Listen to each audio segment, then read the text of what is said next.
Tweets et messages sur les réseaux sociaux, inquiétude pour la liberté de la presse, vive critique internationale et pétition après le placement sous tutelle du quotidien turc d'opposition Zaman et le raid musclé mené par la police dans les locaux du journal. La nuit dernière, les policiers turcs ont utilisé gaz lacrymogène et canons à eau pour disperser des centaines de personnes qui s'étaient rassemblées devant le siège du quotidien à Istanbul et pénétrer dans le bâtiment.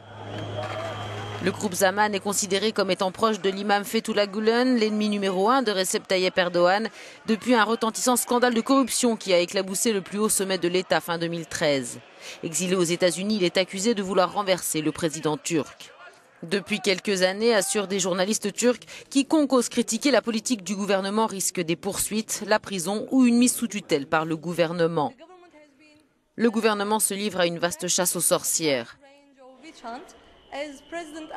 Le président Erdogan a dit une fois « Si l'on veut appeler cela une chasse aux sorcières, très bien, nous allons le faire ».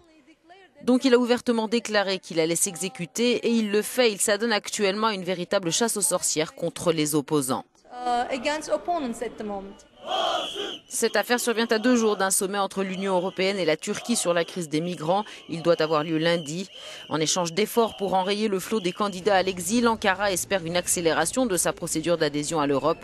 Mais l'affaire Zaman pourrait lui porter préjudice.